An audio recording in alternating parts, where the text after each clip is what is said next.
السلام علیکم۔ سرمایہ اردو چینل پر خوش آمدید۔ کتاب شمشال بے مثال، دوسرا باب، گلگت دربار، حصہ دوم۔ ایک تو اس نوجوان کی آواز مجھے کم کم سنائی دیتی تھی، شاید میں بھی بقا کی مانند ایک کان سے بہشتی ہو رہا تھا، اور پھر وہ حسب عادت اس پسینے کو مسلسل اپنے ماتھے سے پونچھ رہا تھا جو وہاں نہ تھا۔ آپ بہت مصروف ہیں، لیکن یہ رجب شاہ ہیں۔ رجب شاہ کی کھچی ہوئی جلد اور بلندیوں کا بوجھ اٹھاتے اٹھاتے پشت پر کندھوں کا ایک پلیٹ فارم سا بناتے ہوئے بدن کو میں نے دیکھا، لیکن میں اسے پہلی بار نہیں دیکھ رہا تھا۔ جن دنوں میں ٹیلی ویژن کے مارننگ شو کا میزبان تھا، صبح کی نشریات پیش کرتا تھا، ان دنوں نانگا پربت کے بارے میں ایک فلم رپورٹ ٹیلی کاسٹ کی گئی۔ رپورٹ میں جن فوجی حضرات نے چوٹی پر قدم رکھا تھا، ان کے انٹرویو بھی شامل تھے۔ اس میں کسی ہائی رپورٹر رجب شاہ کا بھی ذکر آیا تھا کہ وہ بھی چوٹی پر پہنچ گیا تھا، لیکن اس کی کوئی تصویر، کوئی انٹرویو نہ تھا۔ فلم رپورٹ کے بعد میں آن ایئر گیا تو میں نے کہا کہ جناب وہ کیا کہتے ہیں کہ تیری سرکار میں پہنچے تو سبھی ایک ہوئے۔ دنیا کی نویں بلند ترین اور قاتل چوٹی پر جب ایک قدم رکھتے ہیں تو چاہے آپ ایک جنرل ہو یا ایئر مارشل یا ایک عام پورٹر، تو آپ ایک ہو جاتے ہیں۔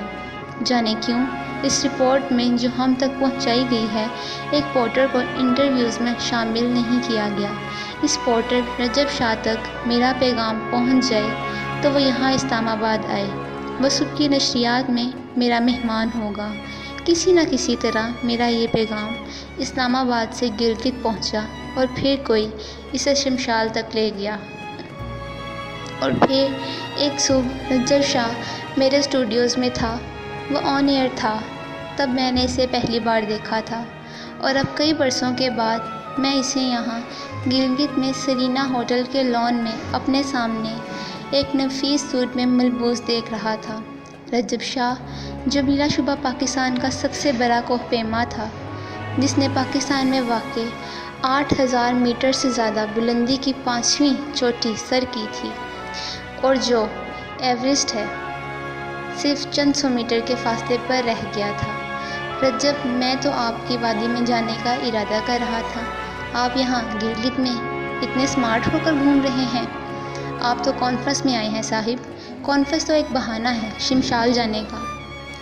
آپ شمشال جائیں گے؟ اس نے اتنی معصوم حیرت سے کہا جیسے میں نے اس کی ہمراہ پھر سے K2 کی چوٹی پر جانے کا ارادہ کر لیا ہو۔ ہاں، ارادہ تو ہے۔ سنا ہے کہ راستہ آسان ہو گیا ہے، ایک خاص مقام تک روڈ بھی پہنچ گئی ہے، پھر 4-5 گھنٹے کی مسافت کے بعد رات کرتے ہیں اور اگلے روز شام تک شمشال پہنچ جاتے ہیں۔ یہ درست ہے نا؟ ہاں، اس نے ذرا جھجک کر کہا۔ ہاں کیا؟ راستہ آسان ہو گیا نا؟ اس نے اپنی کھچی ہوئی جلد پر ناخنوں سے کھجلی کی اور پھر مسکرایا، اور اس مسکراہٹ کا مطلب کچھ بھی ہو سکتا ہے۔ طاہر صاحب، آپ اگر شمال جاتے ہو نا تو میں آپ کو لے کر چلوں گا، لیکن راستہ بس میں آپ کو لے جاؤں گا۔ چنانچہ رجب کے ساتھ یہ طے ہو گیا کہ کانفرنس کے اختتامی اجلاس کے بعد جو کریم آباد ہنزا میں ہوگا، ہم پسو میں ملیں گے، اور وہ اس دوران پورٹروں کا بندوبست کرے گا اور ہمیں شمشال لے جائے گا۔ میں ابھی رجب شاہ کے ساتھ شمشال ٹرپ کی مزید تفصیلات طے کر رہا تھا کہ پولیس کے گھیرے میں آ گیا۔ میرا فضل خان کی گونجدار آواز نے مجھے چونکا دیا۔ ٹھیک ہے طاہر صاحب، آپ ہمیں پہچانتے ہی نہیں۔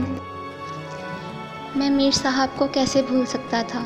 کئی برس پیشتر جب میں اپنے خاندان کے ہمراہ وادی حبلو پہنچا تھا تو وہاں ایس پی تھے۔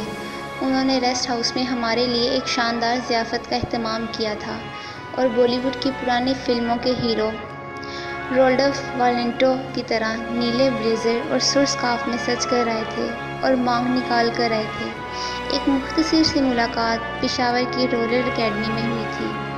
اب عمر نے انہیں میری طرح زیر کر لیا تھا، اور چونکہ اس دوران حج کر چکے تھے، اس لیے قابل فہم طور پر بارش ہو چکے تھے۔ انہوں نے بچوں کا پوچھا، بیگم کے بارے میں دریافت کیا، اب آپ کہاں جا رہے ہیں؟ شمشال: اچھا، انہوں نے مایوسی سے سر ہلا دیا۔ وہاں تو میں ابھی تک نہیں گیا، لیکن آپ کیا کرنے جا رہے ہیں؟ ادھر گلگت میں ٹھہریں، جتنی سیر کہیں گے کرا دیں گے۔ آپ کے آگے پیچھے پولیس کی جیپیں ہوٹر بجاتی پھریں گی۔ شمشال جا کر کیا کریں گے؟ بس میں نے جانا ہے۔ اچھا، انہوں نے سر ہلایا۔ راستہ بہت بڑا ہے، اپنی پک اپ درست کریں۔ اور پھر کہنے لگے، کب جا رہے ہیں؟ ندب شاہ پرسوں تک پسوں کے گاؤں میں پہنچ جائیں گے اور انتظامات مکمل کریں گے، پھر اس سے اگلے روز انشاءاللہ۔ تو پھر ٹھیک ہے۔ وہ باقاعدہ SSP ہو گئے جو کہ وہ تھے۔ وادی حنزہ کے DSP اقبال صاحب اور پولیس کے جوان آپ کے ساتھ جائیں گے۔ میں ابھی ان کی ڈیوٹی لگاتا ہوں۔ وہ شمشال تک آپ کے ساتھ جائیں گے اور ادھر ٹھہریں گے۔ نہایت خطرناک علاقہ ہے، آپ کی حفاظت بہت ضروری ہے۔ محبت کی زیادتی میں بھی مصیبت بن جاتی ہے۔ میں نے انہیں بہت سمجھایا کہ میر صاحب یہ ممکن نہیں ہوگا۔ شمشال کا راستہ خطرناک ہے، لیکن جان اور مال کو کوئی خطرہ نہیں۔ اگر یہ پولیس پارٹی میرے ہمراہ مارچ کرے گی تو پہلے روز ہی ہمارا راشن ختم ہو جائے گا اور مجھے کوئی فائدہ نہ ہوگا۔ لیکن وہ نہیں مانے۔ پولیس پارٹی اپنا لنگر ساتھ لے کر جائے گی۔ چنانچہ میں نے فی الحال چپ ہو جانے میں ہی عافیت جانی۔ اتنی دیر میں جاپان کے معروف پروفیسر ہاروکا آ گئے، جو قدیم سلک روڈ پر تحقیق کر رہی ہیں۔ وادی اشکومن اور دائرہ درکوت پر ایک ماہر کے طور پر جانی جاتی ہیں، اور ان علاقوں میں بدھ مت کے جتنے اثرات ہیں انہیں دریافت کر چکی ہیں۔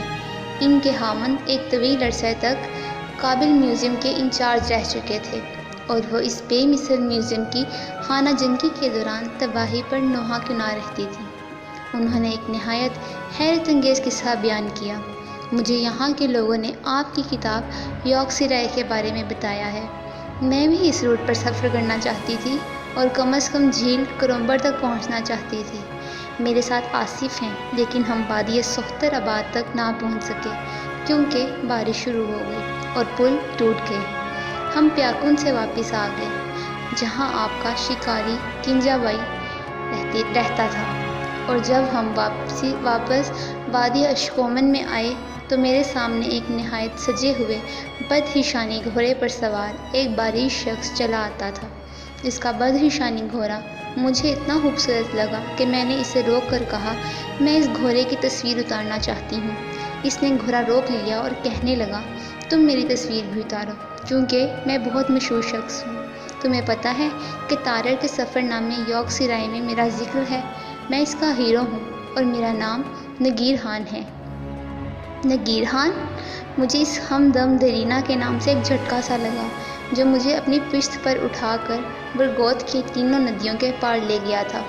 وادی سونچ میں گھوڑا دوڑاتے ہوئے، میں نے جس نے میری سواری کے لیے ایک سجے ہوئے بدہشانی گھوڑے کا اہتمام کیا تھا، جس کی باگ خوشحال خان تھام کر چلتا تھا، اور جس نے ہر مرگ مقام پر مجھے سہارا دیا تھا۔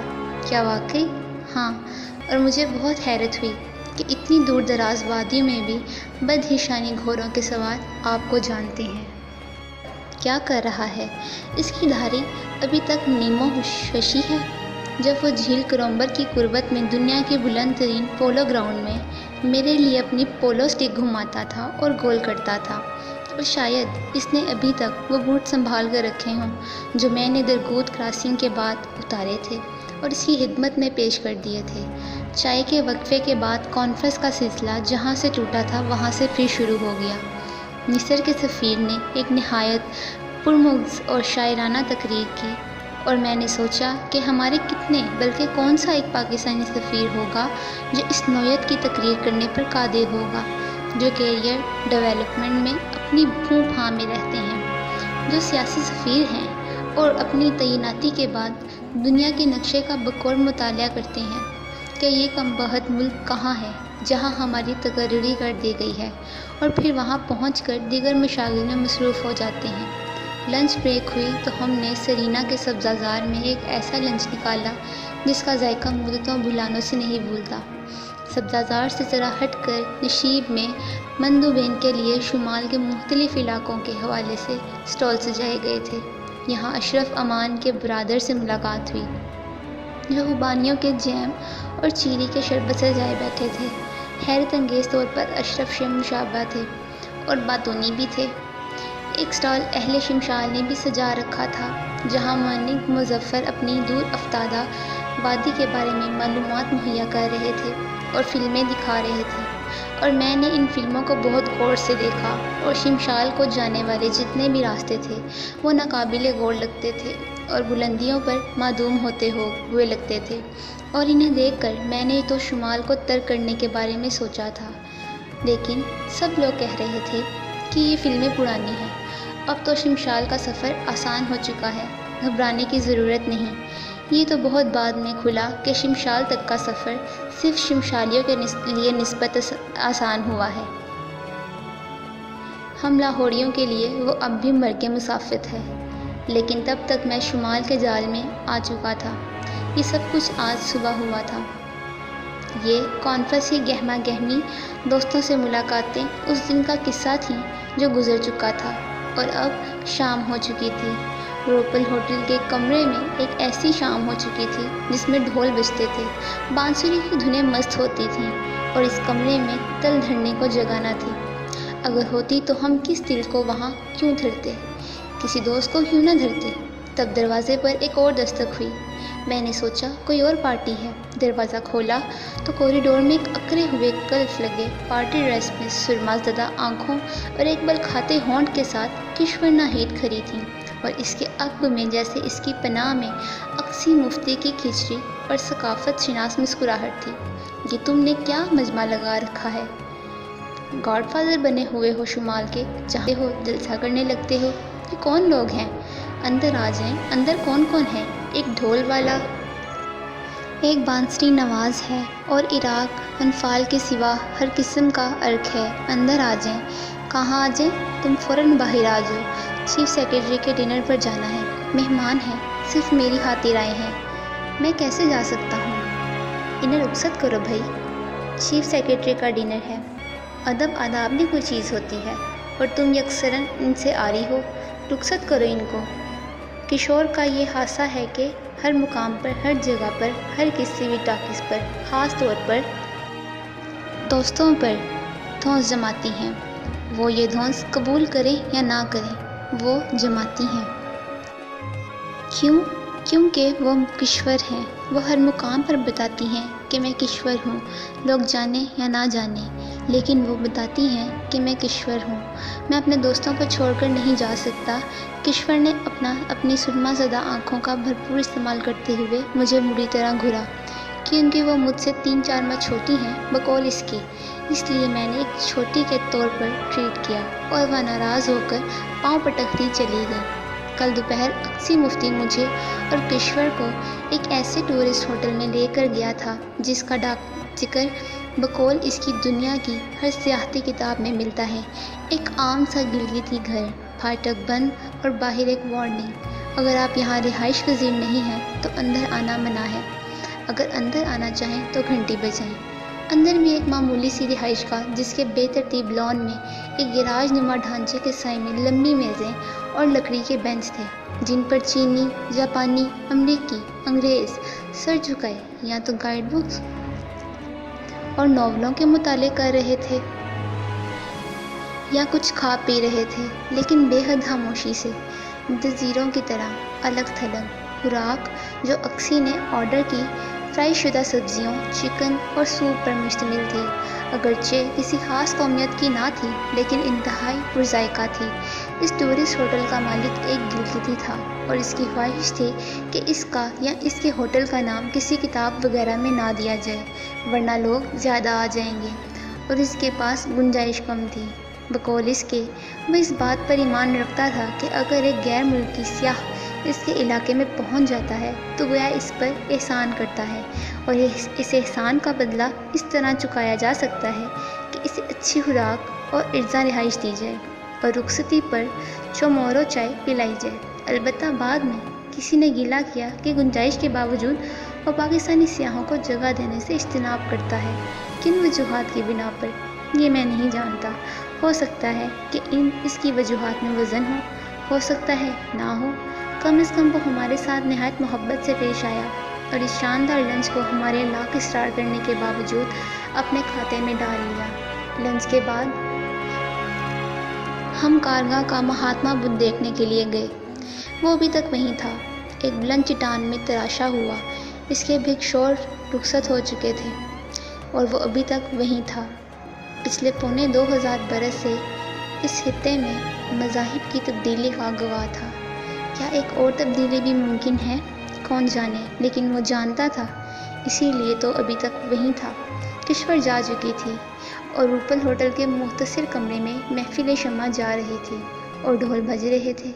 اورینٹل کالج لاہور کے پرنسپل اور محبوب الفاظ محقق لرنرز نے بھی ان علاقوں میں ڈھول بجوا کر اہل درد داستاں کو ان کی بلندیوں سے نیچے بلایا تھا اور پھر ان سے قصے کہانیاں سن کر تحریر کیے تھے۔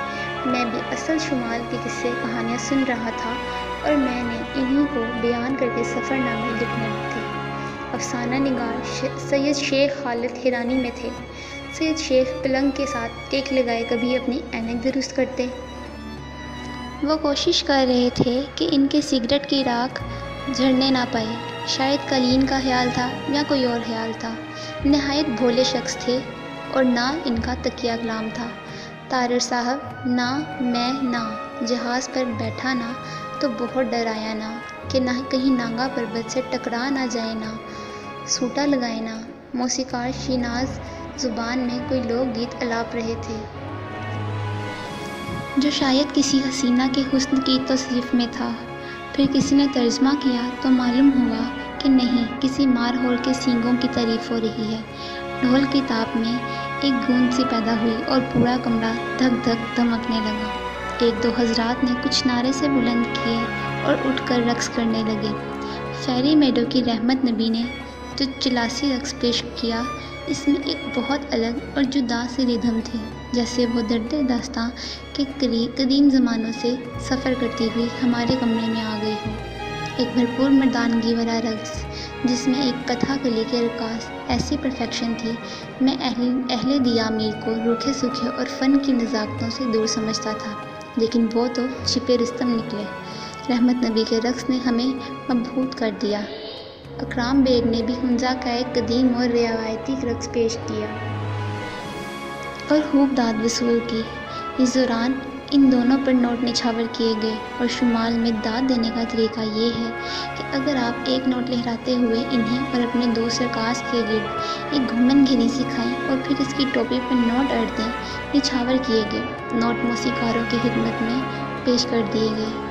اگر کوئی یہ کہتا کہ رقص تو زنانہ کام ہے اور صرف عورتوں پر سجتا ہے، تو اسے اکرام اور خاص طور پر رحمت نبی کا رقص دیکھنا چاہیے۔ پھر وہ یہ کہے گا رقص تو صرف مردوں پر ہی سجتا ہے۔ واہ جی واہ، بادشاہ ہو کمال کر دیتا۔ جی، میں لاہوری انداز میں رحمت نبی کو داد دی۔ میرا خیال تھا کہ چلاس کے آس پاس رہنے والے پتھر دل ہوتے ہیں اور انہیں رقص و نغمہ سے کوئی دلچسپی نہیں ہوتی۔ ہم اپنے جذبات کی نمائش نہیں کرتے، حنزہ والوں کی طرح۔ اس نے پسینہ پہنچتے ہوئے کہا۔ رحمت نبی اکرام بیگ فوراً ہوشیار ہو گیا۔ ہم حنزہ والوں کی زبان نہ کھلواؤ ورنہ ہم طارر صاحب کو چلاسیوں کے لطیفے سنائیں گے۔ اکرام بیگ، رحمت نبی نے مسکراتے ہوئے سر ہلایا۔ لطیفے تو ہم بھی سنا سکتے ہیں، لیکن ان میں کچھ پردہ نشینوں کے نام آ جائیں گے اور حنزہ والے برا مان جائیں گے۔ اوہو، یہ تو علاقائی اور لسانی فسادات شروع ہونے کو ہیں۔ میں نے دونوں ہاتھوں اٹھا کر صلح کی درخواست کی جو بلند کہکوں کے دوران فوراً قبول کر لی گئی۔ اس محفل میں کوئی ایسا لطیفہ نہ سنایا جائے جس سے حاضرین میں سے کسی کی دل آزاری ہو۔ تو پھر سائیں، سکھوں کے لطیفے ہو جائیں۔ بکا بہت دیر بعد کسی گوشے میں سے بولا، نہ سائیں، اس طرح تو طارر صاحب کی دل آزاری ہوگی نا۔ ندیم اپنے سگریٹ پر جھکا تو جھکتا چلا گیا۔ بہت اچھے بھائی، بہت اچھے، میں ہنسنے لگا۔ ہونہار رنگ روٹ کے چکنے چکنے بات، یہاں کوئی پکروٹ کا تو نہیں، لیکن ایک صاحب نے حاضرین کو ذرا قریب ہو کر چیک کیا۔ بکروٹ گلگت کے قریب ہے، راکا پوشی کی سائٹ پر نہایت خوبصورت وادی ہے۔ طارر صاحب فضل احمد بولے، وہاں کے لوگوں کے بارے میں طرح طرح کے لطیفے مشہور ہیں۔ یقیناً بگروٹیوں نے بھی گلگت والوں کے بارے میں طرح طرح کے لطیفے بنائے ہوں گے۔ یقیناً چونکہ یہاں کوئی بگروٹی موجود نہیں، اس لیے ان کے لطیفے سنائے جائیں۔ مثلاً یہ کہ ایک بگروٹی پہلی بار مسجد میں گیا تو مولوی صاحب حرام اور حلال پرندوں کا مسئلہ بیان کر رہے تھے۔ ایک دوران ایک ہوائی جہاز اوپر سے گزرا تو بگروٹی نے کہا، مولوی صاحب باقی پرندوں کو چھوڑیں، یہ بتائیں یہ پرندہ جو اڑتا جا رہا ہے حلال ہے کہ نہیں؟ اگرچہ یہ لطیفہ مجھے بہت زیادہ لطیفہ نہ لگا، لیکن مقامی پبلک ہنس ہنس کر بے حال ہو گئی۔ یہ حقیقت ہے کہ کوئی بھی لطیفہ جب کسی خاص قوم سے منسوب کیا جائے تو اس قوم کی غربت میں رہنے والے اور اس کے مزاج کو سمجھنے والے ہی اس سے پوری طرح تکلیف اندوز ہو سکتے ہیں۔ انگریز اسکاٹ لینڈ کے باشندوں پر ہنستے ہیں اور جرمن فرانسیسیوں کا مذاق اڑاتے ہیں۔ ایک مرتبہ جب میں نے اپنے قدیمی دوست سکھدیپ سنگھ کو سکھوں کے چند لطیفے یہ کہہ کر سنائے کہ ایک مرتبہ کا ذکر ہے کہ ایک ہندو لالا جی تھے، تو وہ صرف اس لیے اس کا دل نہ دکھے تو دو چار لطیفوں کے بعد تنگ آ کر بولا، اوئے چودھری مجھے بیوقوف بناتا ہے، سرداروں کے لطیفے لالوں کے نام سے سناتا ہے۔ اوئے جب تک لطیفے میں سکھ نہ آئے سواد نہیں آتا۔ ہاں جی ایک اور ہو جائے۔ ایک مرتبہ بگروٹیوں نے ایک گائے کو حلال کرنا تھا اور چھری نہیں مل رہی تھی تو چھری کی تلاش ہوئی۔ ایک بگروٹی مکان کی چھت پر گیا تو وہاں چھری مل گئی۔ اس نے وہیں سے پکارا، چھری تو یہاں ہے، گائے کو اوپر لے آؤ۔ یہ لطیفہ واقعی کلاسک تھا اور عوام الناس نے فلک شگاف کہکے لگائے۔ ان بلند کہکوں کے رد عمل میں موسیقار ناراض ہو گئے اور ڈھول اور بانسری کو فوراً موقوف کر دیا۔ تارڑ صاحب بڑے افسوس کی بات ہے، آپ لوگ گلگت کی ثقافت کو سنجیدگی سے نہیں لیتے۔ ہم لوگ اتنی دیر سے ثقافتی مظاہرے کر رہے ہیں اور آپ سن نہیں رہے۔ انہوں نے اپنے ساز اٹھائے اور ہماری منت سماجت کے باوجود محفل سے واک آؤٹ کر گئے۔ میرا خیال ہے یہ بھی بگروٹی تھے۔ کسی نے کہا، نہ میں تو بگروٹی نہیں ہوں نا۔ ندیم نے جھٹکے سے سگریٹ پر سر جھکایا اور مسکرانے لگا۔ رات بہت بیت چکی تھی۔ کھلی کھڑکی میں سے گلگت کی چٹانیں رات کی سیاہی میں محیب فصیلوں کی مانند بلند ہو رہی تھیں۔ ان کے عقب میں کہیں پہلی تاریخوں کا چاند گدلایا ہوا گمسم تھا اور اس کی بے نام روشنی سے چٹانیں ان سیاہ دیوتاؤں کے روپ دھارتی تھیں جو انسانی ہوند کی قربانی کے عادی ہوتے ہیں۔ اور اس لمحے مجھے شمشال کا خیال آیا۔ میں اسے جس کے لیے میں گھر سے نکلا تھا، میں اس وادی کو محبت اور سرخوشی کی ایک شام میں ڈوب کر فراموش کر چکا تھا، اور اس لمحے میں سب سے الگ ہو گیا شمشال۔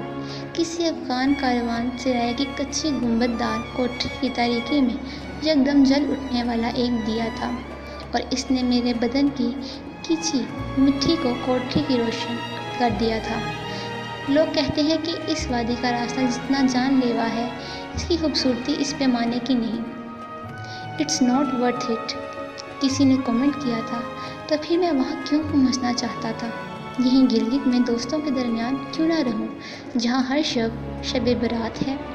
تو میں وہاں کیوں جانا چاہتا ہوں، اس کے باوجود کہ وہاں تک کا راستہ شمال کی تمام وادیوں کی نسبت زیادہ پرخطر ہے اور صرف شمشال ہی اس پر چل سکتے ہیں۔ اور اس کی وادی میں کوئی خاص بات نہیں تھی، اور پھر میں کیوں وہاں جانا چاہتا ہوں؟ اس لیے کہ وہاں وہ ہے جسے کوہ پیما جارج میلوری سے پوچھا گیا تھا، تم ایورسٹ پہ کیوں جانا چاہتے ہو؟ تو اس نے وہ فقرہ کہا تھا جو اب ایک ضرب المثل بن چکا ہے، اس لیے کہ وہ وہاں ہے۔ اسی طرح وہ بھی شمشال جانا چاہتا تھا، اس لیے کہ وہ وہاں ہے۔